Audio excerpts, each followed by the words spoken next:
More hockey on tap. Let's go. Let's get into this. So a little recap of what happened last night. We had the Boston Bruins against the Columbus Blue Jackets. Boston scored a shorthanded goal early.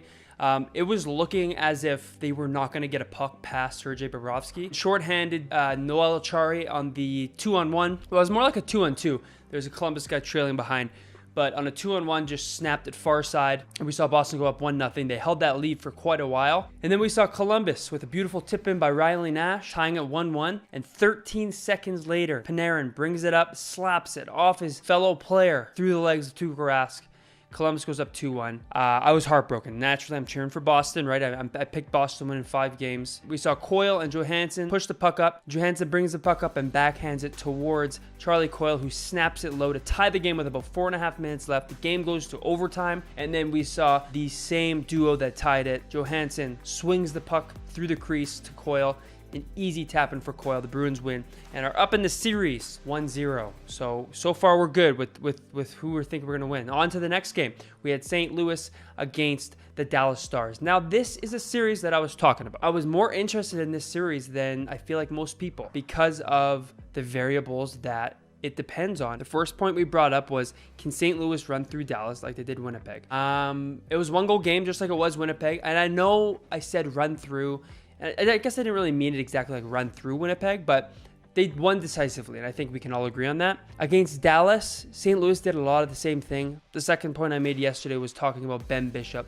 Can Ben Bishop be as good against St. Louis as he was against the Predators? That was the question, right? That's the game-changing question. 2 of the goals that he let in were very unforgiving goals. They're goals that you can't be letting in against a team like St. Louis, where giving St. Louis confidence is going to be your biggest downfall. So we saw exactly what we were talking about in yesterday's video play out today. Ben Bishop was not great. And we saw Tarasenko just completely light them up yesterday. So that was pretty interesting to watch. So we're on a good roll here.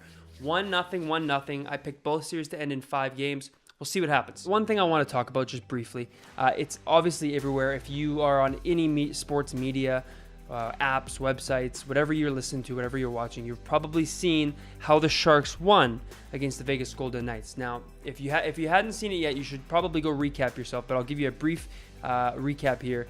The Golden Knights were up 3-0 with about 10 to 11 minutes left, and there was a draw between Pavelski and Eakin gave Pavelski a little shove to the chest, which put Pavelski off balance, and Stastny was standing right there.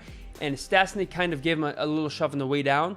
Nothing malicious, nothing aggressive. Pavelski hits his head on the ice, and his head is literally leaking blood. It's very graphic. The thing that I think about when I see this, when I watch this, is this even a penalty? That's one thing we've heard a lot of sports analysts say.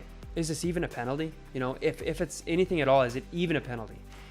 The referees, long story short, gathered together and decided that it was a 5-minute major. Now, not only is that absolutely wrong, and we've seen that in many cases, that the actual refs involved in making this call are no longer refereeing further in the playoffs. You cannot be making calls like that, in my opinion, and stay as a referee when the games are starting to matter more and more and more. We saw the Sharks completely take over on the power play, scoring 4 goals in their 5-minute major penalty. And they ended up letting a goal in, so the game was 4-4, went to overtime, and the Sharks ended up winning. I like the Sharks. I wanted to see them win.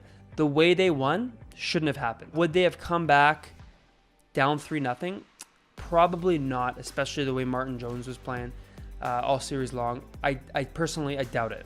Even saying that as somewhat of a Sharks fan. They won. So let's talk about this. They will be playing the Colorado Avalanche, who steamrolled the Calgary Flames, which was another shock. A divisional champ going down hard. What do I think is going to happen here? I think that the Avalanche were a really tough matchup for Calgary. All season long, even though Calgary was staying atop the rankings, I was always asking myself, how are they staying so high in the rankings? Like, if you look at their lineups, they don't have any, takeover players. They have really solid players, Gaudreau, Giordano, Monahan, but they don't have any players that really can take over a game. So I was always wondering that, and they always had the goaltending issue, which was surprising to me because Mike Smith played completely out of himself in that series, and Calgary just couldn't get their game going. I picked Calgary to win Game 6, 4-2. I think a lot of people picked Calgary, so I'm not alone there. The Avalanche will be playing the Sharks. I think the Sharks are too big and too strong.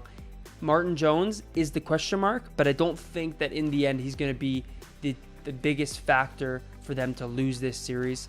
I think it's going to be a very high scoring series. That's the one thing I will say. I haven't really said that about another series before, but I think that there's going to be a lot of scoring in this series. And I think we're going to see the Sharks win in 6 games. That's what I think. On to the next series. 2 of probably the most unlikely teams facing off against each other. The Islanders completely manhandled the Pittsburgh Penguins, which was a shock to many of us, of course. And the Hurricanes winning in overtime Game 7 against the defending champs, Washington Capitals. Another surprise. But if you watched the overtime, you saw the desperation the Hurricanes were putting out. And Washington simply not have the same desperation.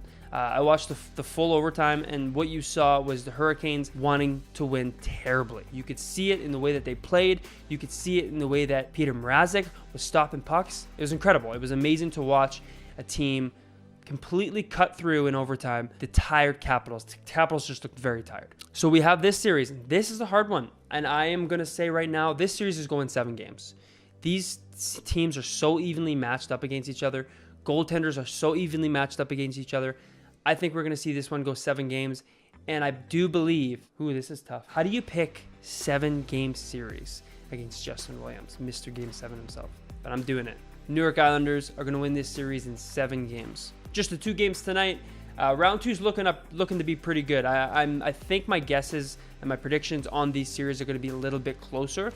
I think I only had like 1 or 2 right last round, but yeah, I think we'll see a lot closer of matchups and a lot closer of games. Lots of scoring in the San Jose series tonight, I believe, and I think it's going to be a really tight-knit series between the Islanders and the Hurricanes, with the Islanders coming out on top. You can go ahead and like this video. That means a lot. Subscribe to my channel, and I will catch you guys in the next one. Take care.